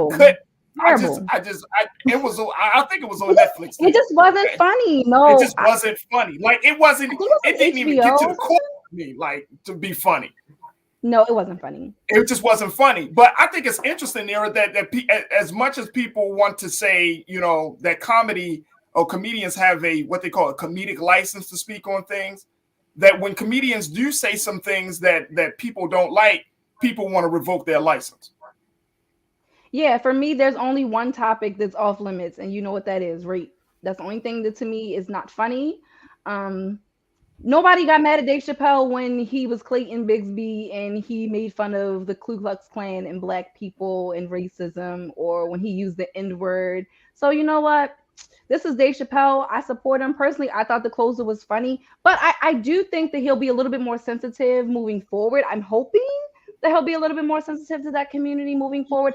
I personally didn't get the vibes that he was being transphobic, and I do think that him coming out and trying his best to clear the air and saying like I'm not transphobic, I personally just kind of hope that we get to a place within our culture that people can like authentically say like, hey, I'm not transphobic, and we actually believe them, versus people coming out saying like I'm not transphobic, and then people are like, no, you are, and he's like, but I'm not. I'm just a comedian. I just wanted to make people laugh. It wasn't to be offensive. I don't think that Chappelle was ever trying to be offensive. I think that he is a creator and he uses his creative license to make people laugh, and he uses social issues, because like as you said, you have to grow as you get older. Your content is going to change, so he does talk about more social issues than just for the sake of trying to make people laugh. Yeah, I definitely think so. Leash, what's your take on this? So my take is, honestly, I think Killing Me Softly was his best special yet. I don't think, if I'm being honest, and I am a comedy girl, I watch stand-up through and through. I do not think his last 3 specials were that funny. I honestly think he was trying to shock people. And the reason why he was doing that is because people listen. If you are going to say something that's going to get people intrigued, they're more likely to listen to what you have to say. And I feel like that's what Dave Chappelle was doing here. But I do think that money is the root. This is the Joe Rogan effect. If you can get 20 million listeners every week, you can say whatever you want. This is the same thing with Dave Chappelle and Netflix. We're not going to pretend like he didn't talk about rape. He has. We're not going to pretend like he doesn't talk about women. He has. And Dave is in my top 10 of best comics of all time. But I'm not going to pretend like, yeah, this has offended somebody, and people would have the right to be offended. Now, what you should do is, if you're offended, I need everybody come. You're real close. You're real close. You're real close. If something offends you, turn it off. Like, close the laptop. Don't watch it, because that has more impact than anything. If you don't watch his special, they will not keep bringing him back. But if you keep watching it and then posting about it, they don't care if the engagement is mad. They care that he has engagement. They're gonna keep paying him. So that's what you have to do. That's all I'm saying. All I'm saying is that I think it's just interesting that, comedians, they go across the line all the time. I'm sure if there was a quote unquote cancel culture when Richard Pryor was around, we probably wouldn't have heard of Richard Pryor. Ooh, yeah, no. Oh my gosh. If there was a cancel culture when Eddie Murphy, back to Eddie Murphy Raw, when Eddie Murphy Raw was out, when the whole, I'm saying, Eddie, him making fun of African women. I mean, seriously, like, what do we do? Like, Farajii, like, so we're just gonna just take, like, because everyone is so sensitive now, we don't even have comedy anymore. Like I don't know. I just feel like everything is becoming too like we have to place things where they are. Some things are meant to make us laugh. Some things are meant to enlighten us. Some things are meant to educate us. It's like in those moments, can we laugh? But I agree with Lise. Oh my God, wholeheartedly. Why are y'all telling us to cancel this man? If you don't like him, don't watch it. The same way if I don't like a genre of a movie, I'm not going to watch it. If I don't like a certain singer, I'm not going to listen to their music. It's that simple. Just remove your support. Like what is what the, and just because Elise did bring up something about Dave Chappelle making fun of rape, I just want to throw this out there. I have not seen all of Dave Chappelle's work. So I have not personally seen him make fun of rape. So if I did, that would have definitely been a huge issue for me because again, that's my huge issue with Just Hilarious. And you already know we got into it on social media. She called me a bitch on social media. You are lying. Because I called her out for making fun of rape. And it was a big issue for me. She literally, her description of rape was exactly what happened to me. And when many of us survivors called her out on it, she made another video making fun of rape victims. And I wrote an article about it. And she called me a B for it. Because I don't take that. That's not, I'm a survivor and I'm multiple. I've been raped more than one time. I don't take that shit as a joke. There's no instances for me where making fun of rape is funny. Period. Yeah, absolutely not. Absolutely not. And I think, and I would agree with you there, that there are certain topics and contents that should be off limits. And I think that we do look, comedians are not stupid people. They're not just, goof offs. These are people who think, who understand the culture, who understand, the boundaries, who understand the climate that we're in. They're not stupid people at all. They're actually some of the smartest people that you probably will ever come across. But the fact is that there is a way to make people laugh without making people feel less than about themselves. And I think that's just the fine line that comedians have to walk in 2022. But we will see how Dave Chappelle handles this whole situation as he brings his friends up for Chappelle's home team for Netflix. And you know what? There's no report on how much money he's going to make for these 4 comedy specials, but just know he'll be laughing all the way to the bank. Can I say this though? But I will say that Dave Chappelle does a really good job of bringing up comedians. So he is bringing people with him. A lot of comics don't do that. If you know anything about the comic circuit, they don't want you to be funnier than them. So the headliner will pull people off. I know this has happened to comedians. They will pull them off if you are funnier than them. Dave is not like that. And he's bringing up other Black comedians that came before him but didn't get the recognition. So I definitely give him his props there. And I think people should at least give Earthquake is hilarious. Please, at least if you're going to support, not just with Dave Chappelle, but look at, he's supporting another Black man, somebody else's family. Give him a chance and watch this special because it's not just about Dave Chappelle. Absolutely. Absolutely. Folks, we're going to take our final pause. When we come back, our Black History quiz. The Culture Crew don't even know what I got for them. I got something very, very special for them. So stay with us. It's The Culture on the Black Star Network.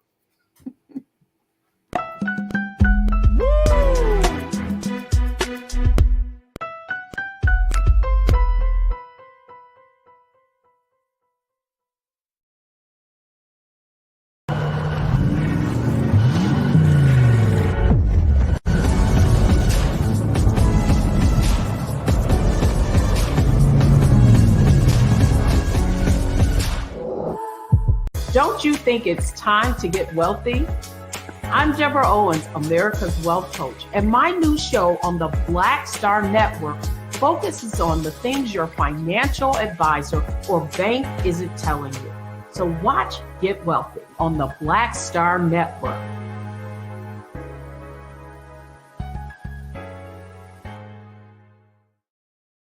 Hi, I'm Dr. Jackie Hood Martin, and I have a question for you. Ever feel as if your life is teetering and the weight and pressure of the world is consistently on your shoulders? Well, let me tell you, living a balanced life isn't easy. Join me each Tuesday on Black Star Network for A Balanced Life with Dr. Jackie.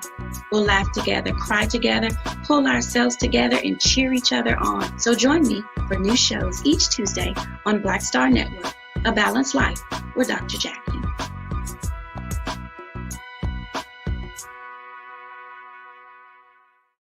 Pull up a chair, take your seat. The Black Tape with me, Dr. Greg Carr, here on the Black Star Network.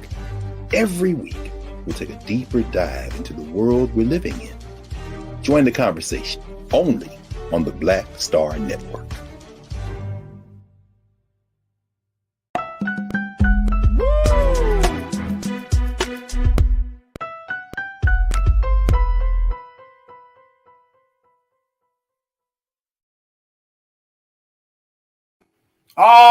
Folks, it is the final few days of Black History Month, and I just thought that I might just have a little fun with my wonderful ladies of the culture crew to share, to kind of get a sense of whether they truly understand Black culture. Hey, Keenan, let's bring up the culture crew. I want to make sure that I see their lovely, beautiful faces for this one. All right, so look, here's how the game goes, ladies. I'm going to show you a picture and ask you a question. And if you really are in tune and are for the culture, you will know the answer to it. All right, Keenan, let's throw the first picture up. Let's show our culture crew. All right, so you see this picture? You see this picture? You gotta be in the house. Let me get the question out, ladies. Hold on. What time is it without saying the actual time? Time to get in the house.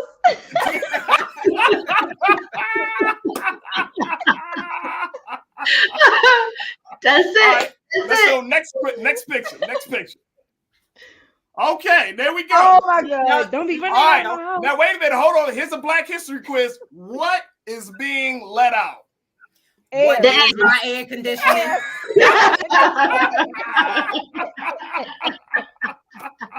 And you better not let a fly in here. And you better. Wait, the funny part, hey, Keena, go back to that picture real quick, bro. Wait a minute. That looked like a screen door. That's why I just added on it. And you better not let no flies in here, because that's what Grandma about to say. You better not let no flies in.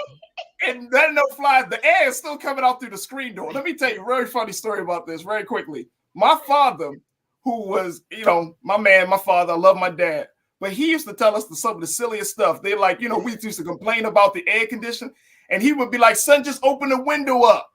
And it's like 95, 99 degrees outside, and he has screens in the window. And I always ask myself, why does he think opening the window to hot air is going to cool because of the damn screen? That screen don't turn hot air particles into cold air particles. That's Farajii. That's why your brother don't use air in his car in the summertime. He'd be like, I just roll the windows down. And I'm like, but during the wintertime, you use heat. So what's the difference? I don't understand. Where's the logic? Don't throw shade on my brother right there. Don't throw shade on that man. All right, next picture, Keenan. All right, what day is it? Easter, the night before. It's the night before Easter. Yeah, you in that kitchen, getting the back of your neck tore up. Mm-hmm. Look, I'm over here touching my edges right now. That's my great grandmother right there. That's Maureen right there. Right there. Like, look, Mom, I was curly. Skin grafts and everything. They was burning our scalp. Wait a minute, hold on. It was getting fried off. Go back in there. The ear. Remember the ear? You gotta hold your ear. Hold your ear. Hold your ear.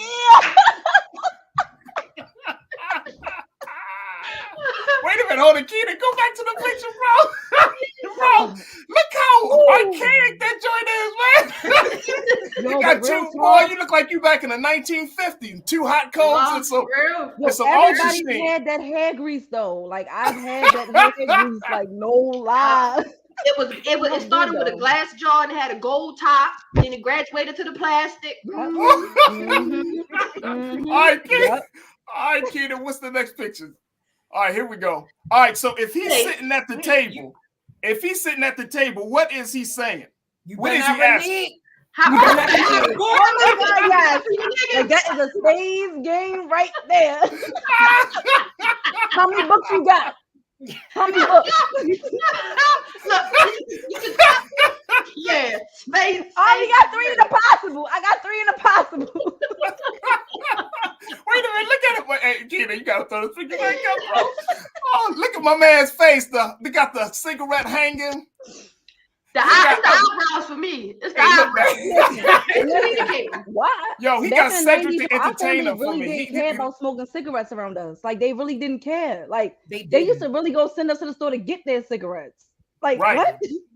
Right. Then nobody worried about that Surgeon General warning on the side. We just smoking them joints right in front of your damn face. I used to smoke the candy ones. Yeah, that was about to say that they even had candy for us. Yeah, we all did.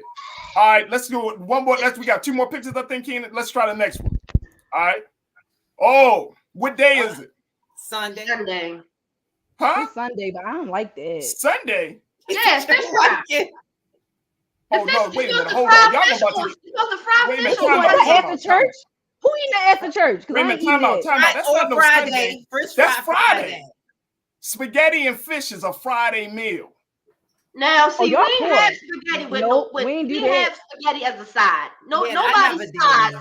Spaghetti was always a meal in my house. Yeah, that was the main dish in my house. We all getting our card revoked. I didn't eat spaghetti as a side either. We ain't had that kind of money, so that was like, this a meal. Like we don't. Wait a minute, time out. You didn't have that kind of money for what? Fish and spaghetti? No, that's separate. That's 2 meals. That is 2 meals. That's 2 meals. You make some mashed potatoes with greens with fish. Personally, I gotta say, Iman, I want some collard greens with my fish. I don't know what you're doing. With some cornbread. Yes, ma'am. Wait a minute, time out. The fish was on a... Put a little macaroni on the side, maybe a little yam. They had mac. They had some mac. Y'all wow. Yeah, I do see the mac. Y'all must grew up in the county. But I'm gonna just say this for on Fridays. My mother didn't cook on Fridays. All right, let's go. Speaking of cooking, let's go for the next one, Keenan. Oh God. Wait a minute, hold on. What could be done in this room? Not a damn nothing. thing. You can look at it. It's display. That's it. Part is you couldn't even sit on the plastic. No. Right. No, not ever. But hold up, but when you did, your cheeks be all stuck to it. You be getting up all sweaty. Did anybody ever ask the question why grandma never took the furniture out the plastic? Nobody asked that. Nobody thought that the furniture. Wait a minute, hold on, y'all. Y'all know this. We grown people here. Y'all. Nobody ever asked why does grandma has the furniture in the plastic like we already knew the answer to that question, Farajii. She wants to spill nothing on the couch. She told us that. That's crazy. I never got an explanation and I never asked. I did. Just, my great grandmother was loud with a cigarette. Because I don't want y'all spill nothing on my motherfucking couch. That's what my great grandmother said. Wow. There you go. All right, let's go for the next pick. We got the next one, Keenan. Is that all? I think that was the last one. Was that the last one? All right, you know what? I forgot there was a big one. Oh, that's all. All right. So that's the last one. I feel like we passed though. I feel like we should ask Farajii a question. I think we should all have a question for Farajii. Let's think. Okay. That's the last one. I thought I sent him all of the ones because I got a question for you, Farajii. We got 2 minutes. Go ahead. All right. What is the real name of Toby? From Roots? That's answer the question, Farajii. I mean, if it's Kuta Kente. All right, that's it. I gave you an easy one. Oh man, everybody should know that. It's a black one though. That's the easy one right there. I was being nice to you. Oh my goodness, that's easy right there. I mean, everybody should know that. I mean, look, I would be. Look, I think a lot of people. You could have said Spider-Man. You could have said Spider-Man. I don't know. Oh no, that's not. You know what? Hey, all right. Hey, Keenan, I sent you the last one. I want to make sure now because I know this one is the one. I just emailed you the last one. I want you to post this one when you get it. We got like 30 seconds because this is the one I think that everybody asks at every family gathering. Keenan, if we could go ahead and check your email on this one. And I want you to see this one, y'all. This is our Black History quiz. Boom! If this is on the table, what's the question you asking? Who made it? There it is. That and the macaroni and cheese. Hey, wait a minute. Sure. Wait a minute, Keenan, put that back up, bro. It's yellow too. It's yellow, which is we starting off good because it's yellow. Is that the garnish? It's definitely seasoning salt, but if you're from Baltimore, that's Old Bay. That's Old Bay. That's Old Bay. Only if you're from Baltimore. That's Maryland. That's Maryland. If you if not in Maryland, that's seasoning salt. It looks like potato salad more so than mac and cheese. I hope that's potato salad. I hope that's not macaroni and cheese. No, send that's that back to Kern. Send that back to Kern. We're not eating that potato. No, that's potato. Oh, well, you know what? Hey, look. I ask people. Look, I'm gonna be honest with you. I ask anytime there's a look. I don't go to no potlucks. I don't do potlucks. We don't do potlucks over here. We don't do that. You know what I'm saying? And just because everybody got different dietary needs, right? But I always ask the question: who made this? Who? Oh, what's the other black question? Who all over there? Boom. Who all? Who all over there? Ladies, I appreciate each and every one of you of my dynamic culture crew. Lise Winnie, host of Millennials Anonymous podcast. We got Iman Heath, who is an activist and entrepreneur, and Nira Muhammad, who is a writer, educator, and host of Queen Talks with Nira. Thank you all so much for joining us today here on The Culture and being so good for the culture. Thank you, ladies.